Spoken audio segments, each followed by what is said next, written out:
नमस्कार, आप सभी का हमारे चैनल जय गुरुदेव उत्तराखंड पर एक बार फिर से बहुत बहुत स्वागत है। आशा करते हैं कि आप और आपके परिजन सभी स्वस्थ होंगे। इसी कामना के साथ बढ़ते हैं आज के अद्भुत क्रमांक की ओर।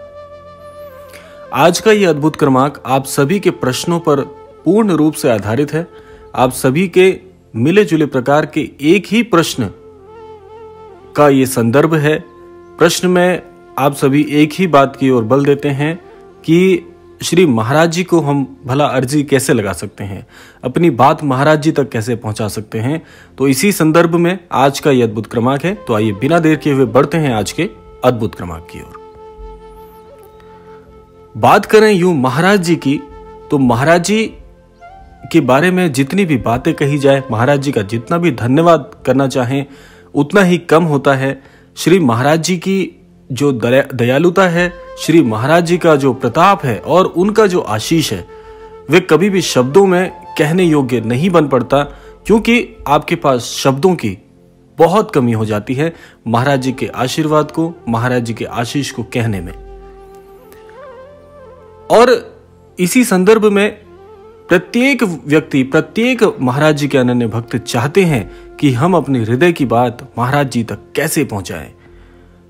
कोई अनन्य भक्त श्री कैंची धाम से बहुत दूर है या महाराज जी के सभी धामों से बहुत दूर है, लेकिन हृदय में एक ही बात घर कर जाती है कि महाराज जी तक अपने हृदय की बात कैसे पहुंचाई जाए। क्या कोई माध्यम हो सकता है कोई ऐसा माध्यम हो सकता है कि हम अपने हृदय की बात महाराज जी तक पहुंचा पाएं। बहुत से अनन्य दर्शकों का यह प्रश्न है कि महाराज जी तक हम अपने हृदय की बात, उनको अपनी अर्जी, उनको अपने जो वक्तव्य हैं या अपने जो प्रश्न हैं, वे महाराज जी से हम कैसे पूछ सकते हैं। तो आज आपको मैं यही बात बताना चाहूंगा कि केवल और केवल श्री महाराज जी ही एक ऐसे अद्भुत संत हैं कि जिनको अपनी हृदय की बात समझाना बहुत बहुत आसान है।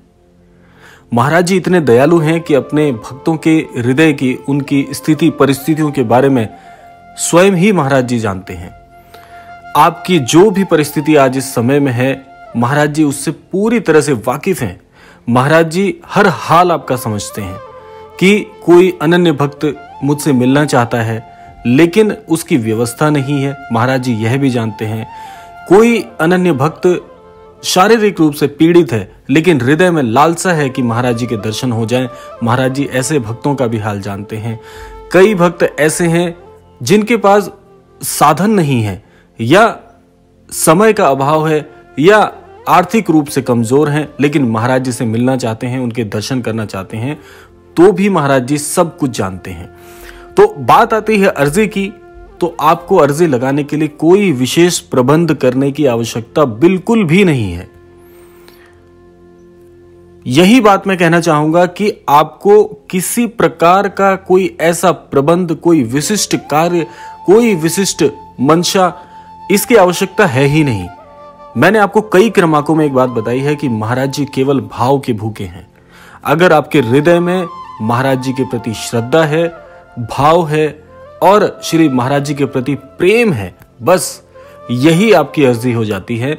अगर आपके पास महाराज जी का छवि चित्र आपके घर पर है और आपने उसको कहीं पर विराजमान किया हुआ है, महाराज जी के स्वरूप को कहीं पर आपने रखा हुआ है, चाहे मंदिर का स्थान हो, पूजा स्थल हो या कोई अलग से आपने स्थान बनाया हो, जैसी भी आपकी इच्छा है या जिस भी स्वरूप में आपने महाराज जी को स्थान प्रदान किया है, तो आप उसी स्वरूप में महाराज जी के समक्ष आकर अपने मन की बात कह दीजिए, वही आपकी अर्जी लग जाएगी।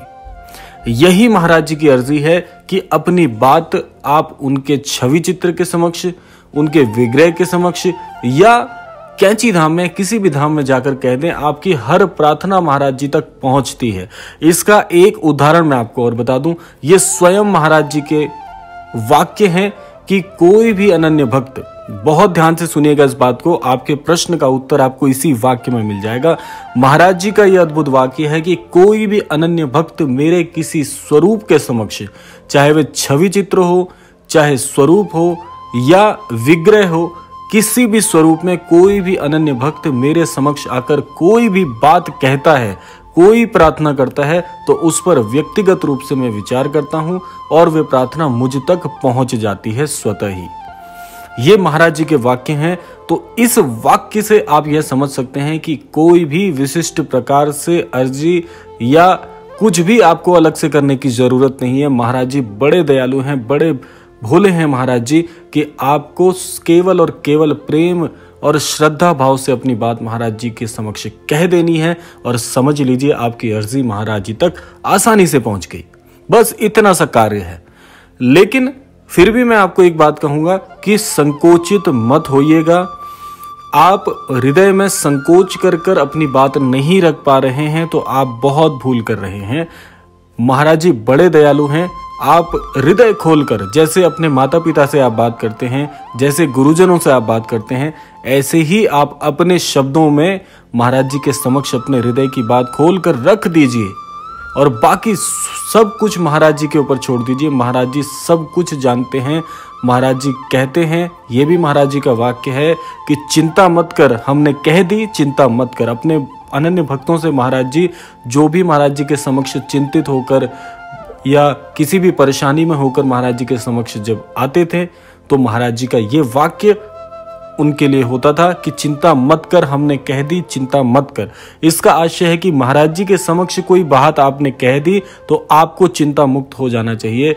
ये ऐसा ही है कि आपने अपनी परेशानियों का जितना भी भार है महाराज जी के चरणों में समर्पित कर दिया। बाकी जो भी करेंगे, जैसा भी करेंगे, जो भी रास्ता निकालेंगे महाराज जी ही निकालेंगे। फिर आपको चिंता करने का कोई लाभ नहीं। आप चिंता छोड़ दीजिए, अपने हृदय की बात बस आपको कहनी मात्र है और महाराज जी ऐसा मार्ग निकालेंगे जो सबसे महत्वपूर्ण होगा आपके लिए। देखिए, एक कहावत है छोटी सी कि नर सोचे और नारायण सोचे और, यानी कि हम अपने लिए बहुत सारी व्यवस्थाओं के विषय में पहले से ही अपनी योजनाएं बना लेते हैं, लेकिन ईश्वर जो हमारे लिए योजना सुनिश्चित करते हैं वह योजना हमारे लिए सबसे ज्यादा अच्छी होती है। उसमें हम सबकी बहुत भलाई होती है। तो ईश्वर ऐसा कार्य करते हैं क्योंकि हम तो मनुष्य हैं, हम आगे पीछे कुछ नहीं सोचते, बस हम एक जिद पकड़ लेते हैं कि हमारी अमुक इच्छा पूरी हो जाए। तो ईश्वर ऐसे नहीं सोचते। ईश्वर ऐसे सोचते हैं कि इस भक्त की कौन सी इच्छा पूरी की जाए कि जिसमें इसको सबसे ज्यादा सर्वाधिक लाभ हो और इसके जीवन में जो खुशियां हैं वो यूं ही बनी रहें। तो इसलिए जो ईश्वर हमारे लिए सोचते हैं, जो हमारे गुरुजन हमारे लिए सोचते हैं, जो हमारे महाराज जी हमारे लिए सोचते हैं, वही सबसे अच्छा होता है। तो इसलिए इस परेशानियों की जितनी भी पोटली आपके पास है उसको महाराज जी के चरणों में समर्पित करके भूल जाइए। हृदय को, मस्तिष्क को हल्का कर दीजिए क्योंकि महाराज जी वही करने जा रहे हैं जो आपके लिए सबसे अच्छा होगा। जीवन में सबसे अच्छा फल जो आपके लिए होगा वही महाराज जी आपको प्रदान करेंगे। तो ऐसी महिमा है हमारे पूजनीय महाराज जी की। तो इसीलिए आज से, अभी से इस बात को, इस विशेषांक से बहुत कुछ आप सीख सकते हैं। आप महाराज जी को जिस भी स्वरूप में पूजा अपनी समर्पित करते हैं उसी स्वरूप में अपनी बात कह दीजिए। आपकी अर्जी स्वीकार हो जाएगी और महाराज जी उस अर्जी पर जो भी उनको महत्वपूर्ण लगेगा आपके लिए, वह फल आपके लिए, आपके जीवन में आपको प्रदान करेंगे। तो यह है महाराज जी का अद्भुत चमत्कार। महाराज जी के वह ऐसे जो वाक्य मैंने आपको बताए जो आपके लिए जीवन में बड़े फलदायी हो सकते हैं, उस पर विचार करना आपका कार्य है। और जीवन में सदैव अच्छे कार्य करते रहिए, सबकी भलाई के विषय में सोचिए, सबकी सेवा करते रहिए। महाराज जी वैसे ही आप पर बहुत प्रसन्न हो जाते हैं। तो यह था आज का अद्भुत क्रमांक। आशा करते हैं कि आज के क्रमांक से अवश्य ही कुछ महत्वपूर्ण जीवन में आप जोड़ पाएंगे। इसी कामना के साथ विदा लेने का समय आ गया है। लेकिन विदा लेने से पूर्व आप सभी के लिए महाराज जी से मैं यही प्रार्थना करना चाहूंगा कि हमारे सभी अनन्य दर्शकों के जीवन में आशीर्वादपूर्ण स्थिति महाराज जी अपना यूं ही प्रदान करते रहें, अपना आशीष सभी पर बनाए रखें। विश्व का कल्याण हो, सभी में सनातन की जो धारा है वह यूं ही प्रवाहित होती रहे। इसी कामना के साथ विदा लेते हैं। मिलते हैं अगले क्रमांक में। तब तक के लिए जय श्री राम, जय गुरुदेव, जय उत्तराखंड।